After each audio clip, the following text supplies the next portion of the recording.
Hello and welcome. Well, if you're expecting or have just arrived home with a newborn or are in your newborn phase, congratulations.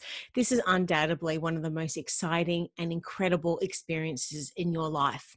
Now, during the newborn phase, the first 12 weeks of your baby's life, it can be overwhelming physically, emotionally, and mentally. So, to help provide a gentle roadmap for the newborn weeks with helpful, practical, expert tips, how you can set up healthy sleep habits, we welcome our special guest and baby sleep expert, Emma O'Callaghan. Now, Emma is a mother of three and has a background as a midwife and IVF reproductive nurse specialist. These qualifications complement her certification as an infant and child sleep consultant. Now, Emma has over 20 years experience working both within a hospital setting and community setting, and extensive experience in working with infants and children in their formative years. Thanks for joining us, Emma. How you doing? Oh, really good. Thanks, Rach. Thanks for having me. Yes, and welcome back. Now, Thank you. as a busy mother of three, you've experienced the newborn phase a few times, firsthand, of course, which brings both practical and professional knowledge to help newborn parents to find a solution and a unique solution to their needs and their baby's needs. Now, I understand today you're going to be sharing with us all the stuff that you wish you had have known when you brought your babies home from the hospital. And I understand the first 12 weeks of a baby's life for the parents can be challenging for the Yep. parents. And for expecting parents, of course, who've just arrived home with their newborn, can you just maybe just tell us initially, broadly, what are some of the more common challenges that parents sort of face during that initial sort of 12-week phase then? Yeah, I think, Rach, you hit the nail on the head. You do come home from hospital and really you don't know what you're doing. Like Yes. it's just total guesswork. Like I remember when we first brought our baby home from hospital, we walked into the house and you do that drive home in the car with them in the capsule in the back, and you drive so slowly because you're so freaked out that you've got the baby in there and you're so careful. And then we drove her home and we had her in the little baby capsule, and we walked into the house and we put the capsule up on the kitchen table and we kind of just stared at her. And then we were like, well, what do we do now? Like, what do we do with her now? Do we get her out of the capsule and put her into the bassinet, or do I feed her, or do I? We just didn't know what to do. Like it was like, I mean, we kind of had the feeding plan and everything, and I just remember just not really having a clue. And I just got very lucky in the sense that I still have an older cousin. She's 6 years older than me. She's the best. She's a nurse as well. She had two children. She'd done it before me and was really practical. And I rang her and I said, can you just come over and tell me just the basics, just to help me map out the day kind of thing. And she just gave me some really simple, practical advice that helped set me on the road to kind of feeling like I knew a basic plan. Yes. So I I mean, this is more detailed than what I got given then, and there's even things that I'm going to talk to you guys about that, so mums can find out even more about what to do. But it's stuff that I would have loved to have known, because you don't know. You don't know what you don't know. Yes. You don't know what you don't know. Yeah. So and I think when people bring home newborns, just to understand that you can do newborns are really varied in their behaviour. They need a lot of assistance, all that kind of stuff. That's normal, but it's interesting to know that there are things that you can do in the newborn phase that can help set up some healthy sleep habits. So Awesome. that's good. Yeah. And the first weeks of life in the outside world is very different, no doubt, to inside the womb, where of course inside the womb it's consistent with temperature, noise, lighting and everything else as well. So of course once they're sort of outside the womb, it's completely Yeah, different. So how can parents totally. help adjust, I guess, their newborn to the outside world just initially as well? Yeah, I mean, that's a great question. There's a lot of schools of thought around that. The first 12 weeks of life, a lot of people actually call that the fourth trimester. Mm-hmm. So this idea that babies are actually born a little bit too early in some ways, and it's research shows that our pelvises, this is going quite technical, but our pelvises have gotten smaller, and there's a reason why we have to give birth a bit earlier now. But back millions, many, many thousands of years ago, babies were probably in utero for longer. So with that in mind, we like to kind of create this idea of the fourth trimester in the newborn stage, particularly in that first kind of month, 6 weeks. And that means lots of cuddling close, lots of holding, really good firm swaddles, because that keeps them really contained like they were in the womb. Using good white noise, because in the womb it was really noisy. Just providing this experience like it's the fourth trimester, as if they were sort of still inside you almost, Yeah. but they're not. I think that's a really interesting sort of idea, and I can see a lot of truth in that babies really benefit from that. As well. Now, I just Mm. wanted to acknowledge we published your article and the title is Newborn and the Sleep Roadmap. Now, for someone who hasn't read the article yet, can you please tell us what it's about and, of course, just what inspired you to write it?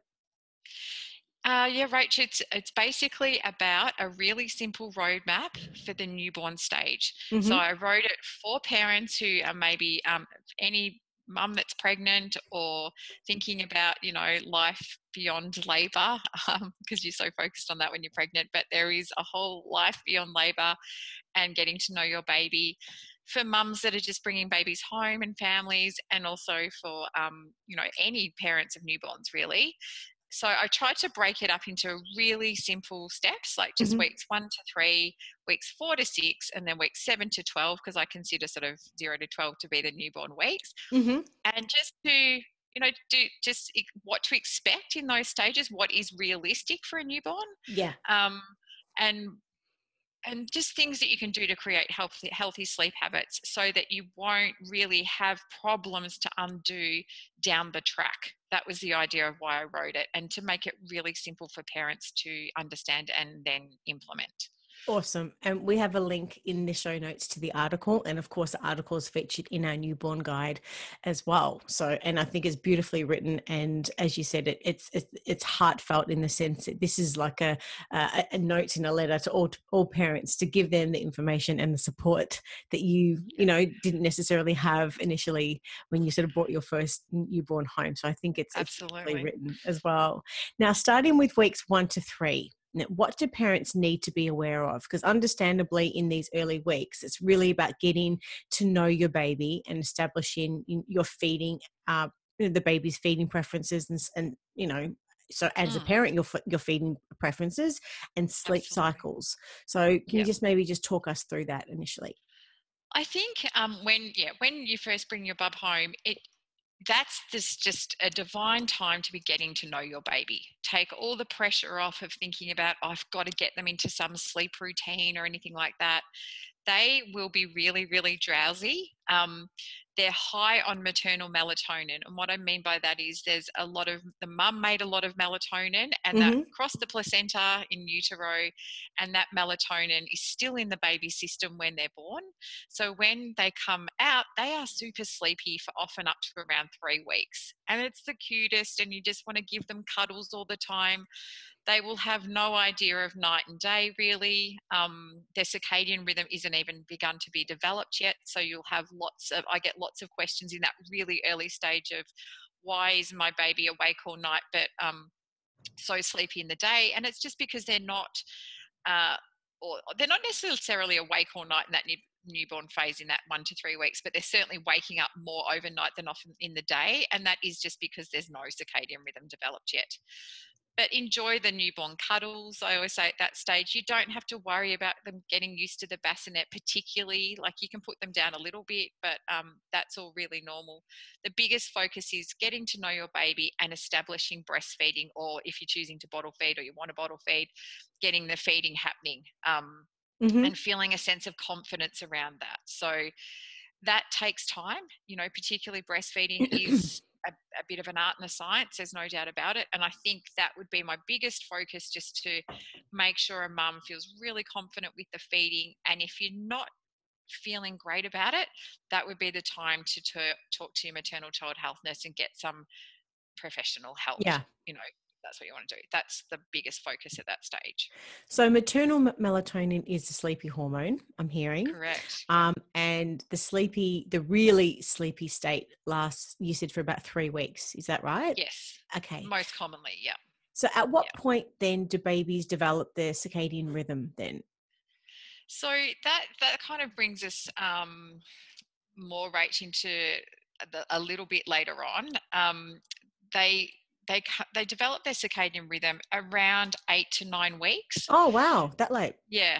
So there's, we're sort of jumping ahead a little bit, but it does take a while for them to develop their circadian rhythm.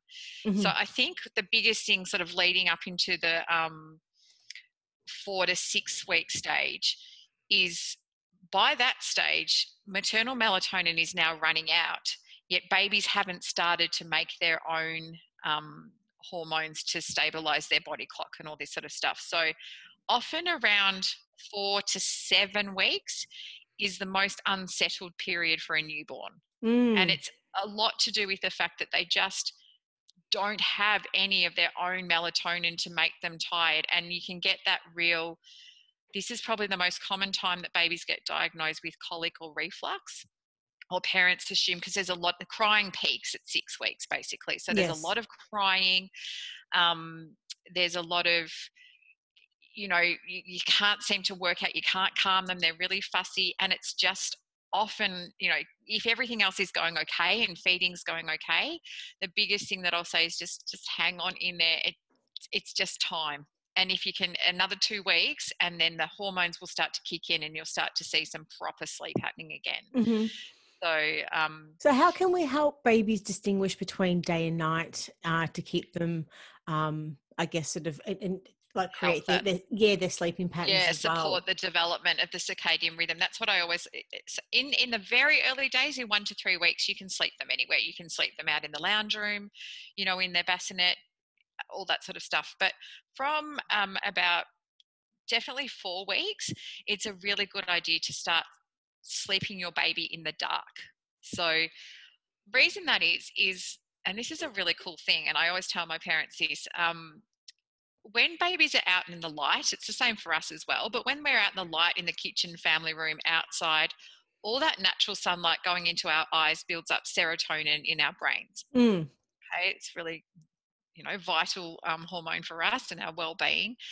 When we go into the dark or take our babies into the dark, that serotonin is all converted into melatonin, the sleepy hormone, and it needs a dark environment for that to happen. So that's a benefit of it. Now, at the start, they're not going to have much melatonin to convert, but we can certainly help them, with that process. So a lot of people, I guess, a little mistake that they do is they'll have them napping in the day the whole time out in the light. And from about four Is this weeks is the time that, so weeks 1 to 3, you should keep them out in the light during the day, but only during yeah, weeks 1 to 3. Is that only right? during weeks 1 to 3. Okay. Yeah. Okay, cool. And then from weeks 4 on, you want to start napping them in the dark to support the development of their circadian rhythm, but also to have that other benefit of melatonin starting to rise in their brains when you're taking them into the dark. So that's probably one of my biggest tips overall with newborns is Mm. napping and sleeping in the dark.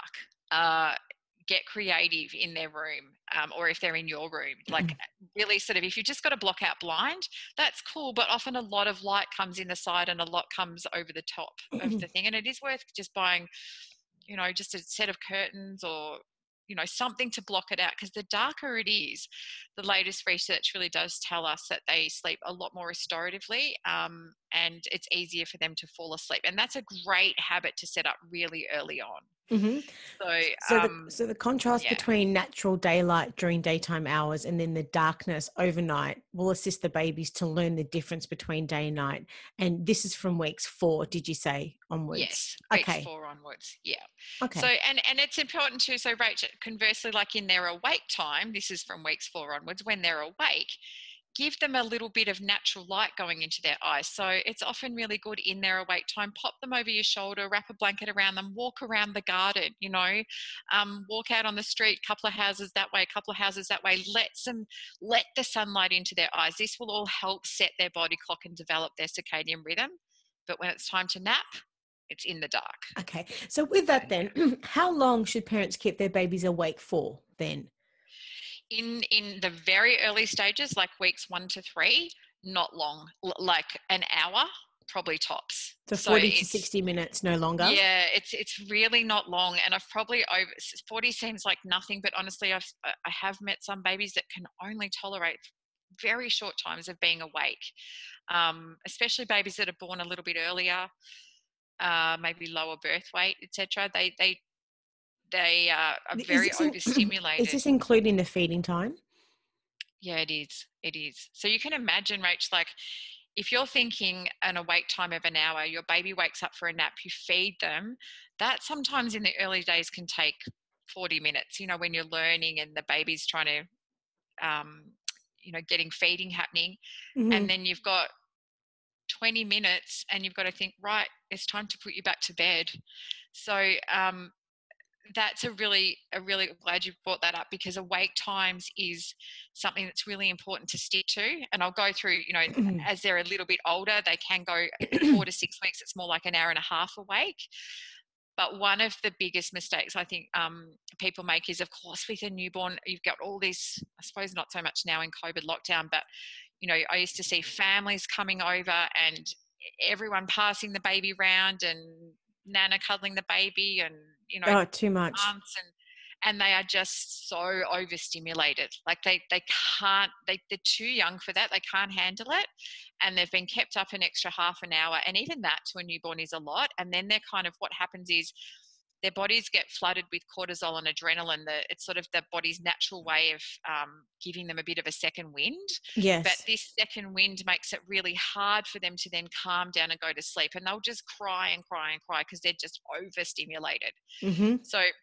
So watch in every part of the newborn stage, watch the awake times. Okay, so watch the clock and make sure that they're given an opportunity for their nap within sort of that 60 minutes, you would say. Yeah. Okay. Yeah. So watching the clock's important, definitely. So speaking about feeding times then, so moving on to that next, I mean, how often should you wake your baby for a feed then? Yeah, so this is a really great piece of advice too, Rach. I would say on average every 3 hours in the day. Now, go by what your doctor or the midwives have told you specific for your baby. In some cases, that might be a little bit shorter, like 2.5 hours, but the most common time would be 3 hourly.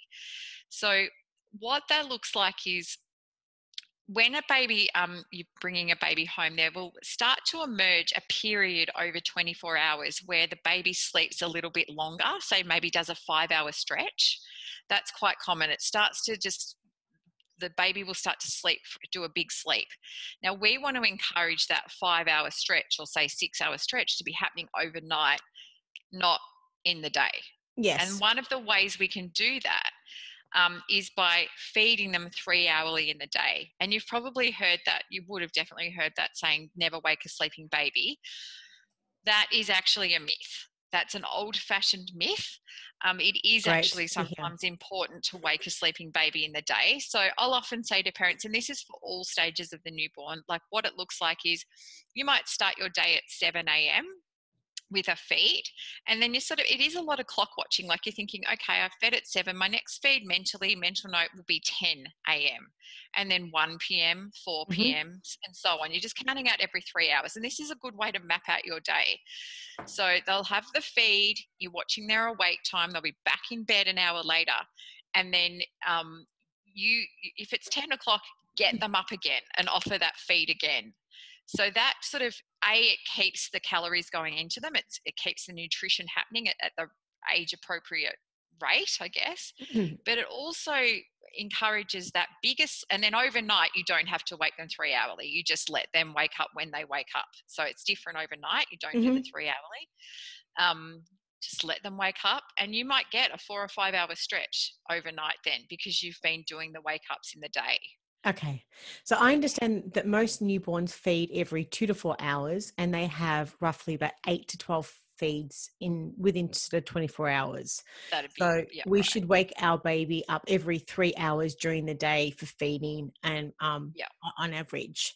And the yeah, way to encourage the longer stretches of sleep overnight is to do this, is to be able to have from set starting your day around 7 a.m. and then every yeah, 3 hours feeding them, and that will 100%. hopefully enable the opportunity for a longer sleep overnight.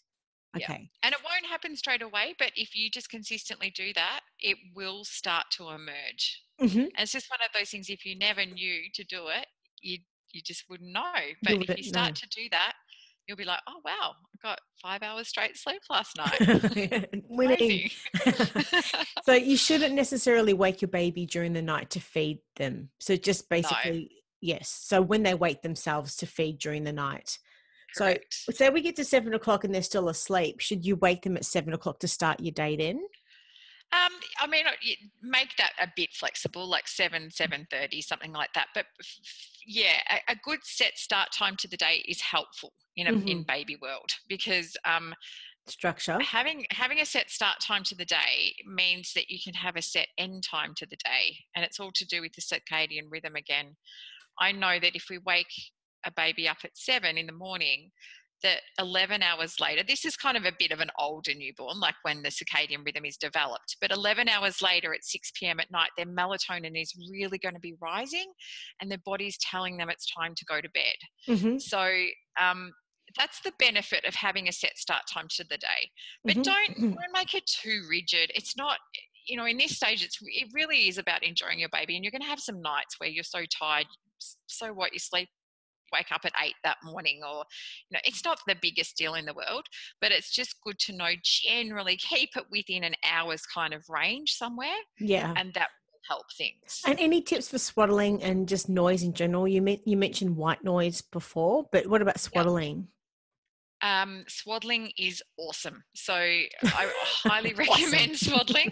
It's just a really good tool. Like, it's something that becomes such a sleep association for them. It's a positive sleep association, meaning it doesn't involve you. Like, as soon as you pop them down to swaddle them, Hmm. they will start to know, oh, this means, like, subconsciously, this means that sleep's coming next. They know the order of things. So that's what I mean. It's this positive sleep association. But more importantly for newborns, it stops the startle reflex, the Moro reflex, which is where their little arms startle and go out like this and wake them up. So if they're on their backs and their arms are waking them up every 2 seconds, they can't get into a deep sleep. So we want to do a good arms across the chest or an arms down swaddle, um, firmly across the arms and then loose around the hips, and start that from, in the hospital they'll be doing it. Continue that as soon as you get home. Don't stop swaddling them. And if you do it consistently, your baby will get really, really used to it, and uh, it will help sleep a lot. It gives them that cocoony, safe feeling as Awesome. well. So moving Yeah. on to weeks 4 to 6 now, what developments should we start to see by now? Should we start to see longer awake times by Yep. this phase? Yeah, definitely, right. So now we're talking, rather than the hour, it's moving into sort of an hour and a half, So definitely. 60 to 90 minutes. Yeah. And, Yeah. and and just, it's every baby's a bit different. Obviously the 4 weekers are going to be maybe still on an hour and maybe creeping into an hour and 15, and the 6 weekers could easily do an hour and a half. Like that's fine, but you still want to be conscious of that. Um, still be thinking about, how am I going with the feeding? Do I need any help? Do I have any concerns about the feeding? Now's the time, because from about 6 weeks, feeding ideally should be fairly established, meaning if you're breastfeeding, supply and demand have worked, your body's worked out making just the right amount of milk for your baby. So Uh-huh. supply and demand is worked out. If you're bottle feeding, you're confident that they're getting enough, and as long as they're gaining weight and what we consider they're thriving, they're gaining weight, hitting those weight milestones, then that's all good. You're doing an amazing job. Um, and like I said, crying does peak at 6 weeks. So Okay. that's because they just haven't started making that melatonin yet. Mum's melatonin has run out. Don't panic and think, oh my God, have they got colic, or, you know, it's the worst thing in the world. Just keep calm, just keep giving them lots of opportunity to sleep, and it will pass. It does Okay. get So better. the best way we can help our babies with their melatonin production is to nap our baby in a dark space Yes. from this point in time, from weeks 4 onwards. Is Yep. that right? Okay. Absolutely. And the Absolutely. developments we should start to see around the 6-week period, what you said earlier, is that crying starts, and they start. What other? I won't sort of go into this too much because I want you to explain. But what other Mm, wonderful things start to yeah. happen around the six This week is where you period? get a little, well, it's a big present, really. You get like, after the 6 weeks, they start smiling at you, and it's so cute. Like, So after socially around the smiling, 6-week it's period, called. 6 weeks and Yeah. beyond, is that right? Babies do it earlier, but 6 weeks is the average time. They say they socially smile at you, but they're looking at you and they're reacting to your expression, and you get these divine little smiles, and it's just like, oh, it's the best thing in the world. That's So awesome. that's Now, 6 weeks can be a hard time, but you do get the smiles, so so the that's crying great. starts, but the smiling starts. Crying The and smiling smiling. starts. So, Yeah. yes. so, so moving on to weeks 7 to 12, what developments should we start to see by weeks 7 to 12 now? Yeah, now I think it's just thinking about, okay, somewhere along 7 to 12 is a bigger age group, obviously. Yeah. At the earlier start, 7, it'll be more like an hour and a half awake. As we're moving on, it definitely can be an hour and 3/4. Even some 12 weekers can stay awake for 2 hours. But yeah, 7 to 12 weeks, the awake time is an hour and a half to an hour and 3/4. Um, and obviously towards 12 weeks that can get a little bit longer, so Uh-huh. just Yep. you're still watching their awake time. We're still feeding about every 3 hourly, so that hasn't changed. You will still be getting some longer stretches overnight now, so that's That's great. great. Yes. We still want to be swaddling them, we still want to be using napping them in the dark, and we still want to be using white noise. And Rachel, I just want to expand on white noise for one sec, because it's something that I think a lot of parents you don't learn about this in hospital. You don't get much of an opportunity to understand about it, but it's one of the best tools going around to use. And a lot of parents do use it, but they don't quite use it correctly. Okay. So So how do you use why it correctly? yeah, why white noise is so good is because when babies were growing up inside the mum, they were literally growing in white noise. It was blood pumping around our bodies and everything. It was very noisy in the womb for them, beyond 70 decibels, which is louder than a vacuum cleaner. So it's actually quite weird for a newborn to come out and just be sleeping in silence. That's not what they're used to. It's not primal. So I encourage right from the start, get a good white noise machine. Um, Where do you get a white noise machine from? I sell them. I sell my favorite on my website, so that's a good tip. But whatever mums do just check that can it go really loud, because the idea is if a baby's crying, you can turn the white noise up louder than their cries, and it really does kind of switch on a calming reflex in them, and it's amazing. It calms them right down. It's like their little brains get tuned into the white noise. They can't concentrate on too many things at once, and they stop crying. Like it's amazing. Um, and then when they're asleep, you can turn it down, but it's still fairly loud. So they're kind of in this cocoon of sound. And of course, that just helps them link sleep cycles. It helps block out general household noise. So most of my mums use white noise right up into the toddler years. Like it's just a fantastic tool. So that's probably one of the biggest things that I always end up telling about my newborn mums: invest in a good quality white noise machine. There's a lot that I don't think you have to invest in, that a lot So of is it like parents a spend radio? money on. Is it just like a radio device type of Yeah, thing? it's true white noise. What it is, it's just all the frequencies that any noise can make, like the full range of frequencies, all blended in together. So yeah, it Okay. sounds like radio static. Um, but some white noise. There's apps on your phone that you can play, but a lot of people or put it on an iPad with a speaker in the baby's room. A lot of people don't necessarily want that in the baby's room, so you can buy little portable white noise machines that you can take with you if you stay at your mum's house with your baby. Mm. But it's a great tool. It's a really good tool. So I'd highly recommend investing in something that's Is playing the radio the same thing or different? has the same effect. It does have the same effect.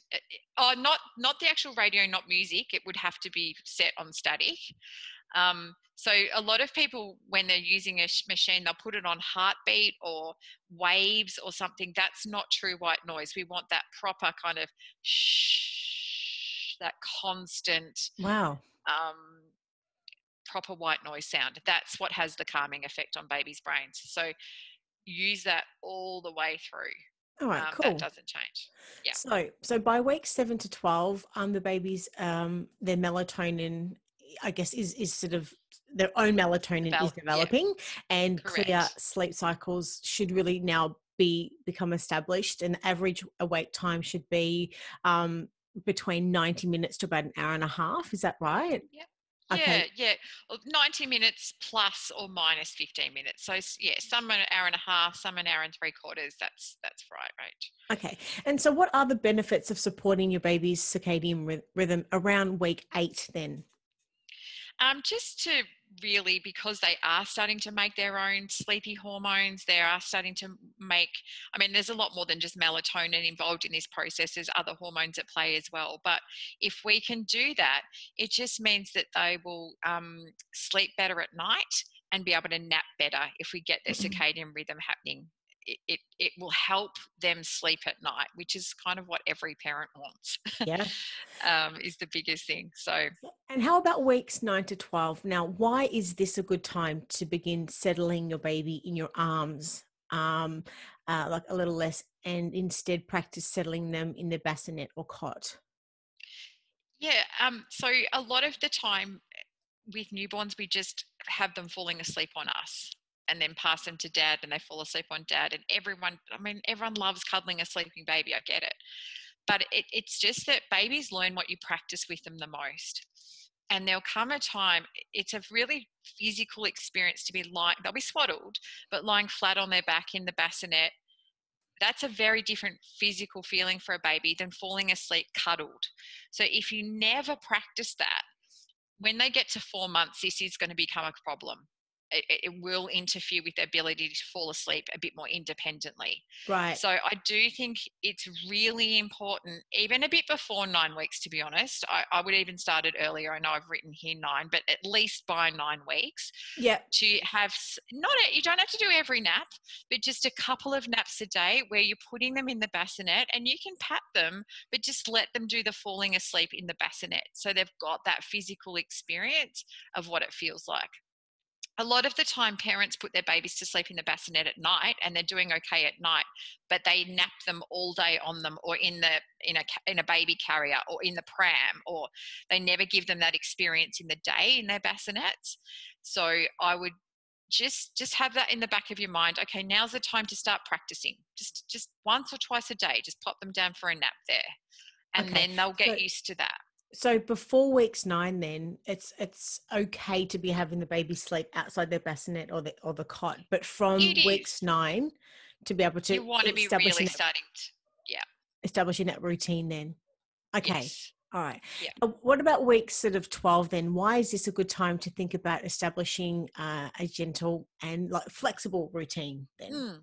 I think that's about the age. They're now considered an older newborn, Rach. They kind of come through the newborn stage, and their bodies naturally, rather than going from this sort of cyclic 3 hourly in the day, this feeding every 3 hours, and that's how your day is kind of rolling out. What happens is the body, look, it's I would say it's sort of 12 to 14 weeks, somewhere this happens. The body now naturally wants to nap more like 3 times a day. Clear nap spots in the day will be starting to emerge. And so grab a nice little 12-week routine and start to gently head towards that, because that's what their bodies are naturally going to want to be doing anyway. And same thing, lots of putting them down in their bassinet, and if you're patting them a bit, maybe back off the padding a little bit, just do a little bit less, handing over a bit more of the independence to them. And then that's the perfect time for them to learn it and get it. And you'll have a nice little independent sleeper on your hands if you do lots of practice with it around then, because they are completely capable of doing it. They've got everything in them to be able to do it. They just need you to sort of back off a little bit at Okay, that so, age. so to maintain that newborn phase, the sleeping pattern of every three hours from starting around your day starting around 7 a.m. Mm. But once you sort of get through the newborn phase up to sort of to week 12 and sort of beyond, to be able to establish a new pattern, is that what you're Yeah, saying? it's a slightly new pattern. It's just probably the biggest thing I would expect mums to do is be really getting them to their babies to fall asleep independently. A lot less napping on them. Now's the time to really.